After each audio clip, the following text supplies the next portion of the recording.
Dalam video kali ini kita akan membahas tentang technical analysis secara lebih mendalam. Tetapi sebelum itu kita harus tahu dulu siapa itu Munehisa Homma. Munehisa Homma lahir pada tahun 1724 dan wafat pada tahun 1803.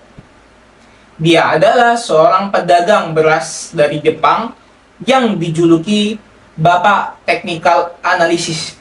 Dia juga penemu dari ilmu candlestick yang relevan digunakan hingga sekarang di dunia keuangan. Munehisa Homma lahir dari keluarga yang mengelola bisnis perdagangan beras. Sejak kecil, ia mulai memahami bagaimana pergerakan harga beras di pasar.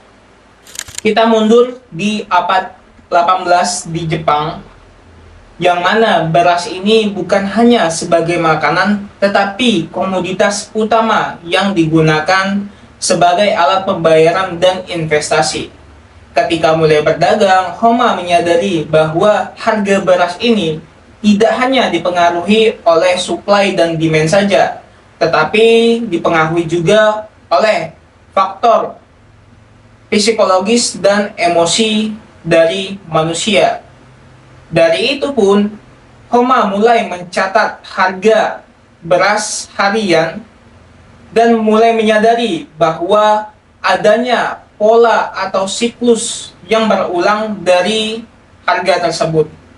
Dari sinilah menjadi dasar terbentuknya candlestick seperti doji, hammer, engulfing, dan lain-lain. Pada saat itu juga dia menyadari bahwa harga itu bergerak di dalam sebuah siklus yang dapat diprediksi, dan ini menjadi dasar dari technical analysis.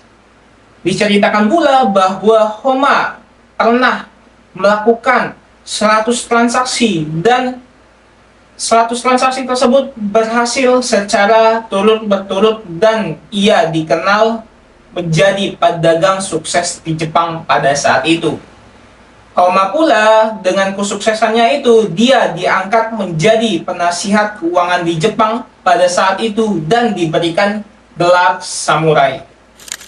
Konsep yang dikembangkan oleh Homma akhirnya menyebar di dunia barat pada abad ke-20 yang diperkenalkan oleh Steve Nissen di Wall Street melalui bukunya yang berjudul Japanese Candlestick Charting Technique pada tahun 1991. Dan ini pun masih relevan dan digunakan hingga sekarang di dunia keuangan. Oke, ini adalah catatan pembelajaran saya. Silakan dipilah lagi, dicari sumbernya yang lebih baik. Di sini saya mengajak agar kita bisa berdiskusi. Silakan tulis di kolom komentar jika ada salah. Saya selalu menerima masukan dan kritik dari teman-teman. Akan saya tutup dengan satu kalimat. Meski tidak berjalan mulus setelah berusaha keras, itu di luar kendali kita. Karena kita hanyalah manusia biasa. Tidak semua hal harus berjalan sesuai harapan.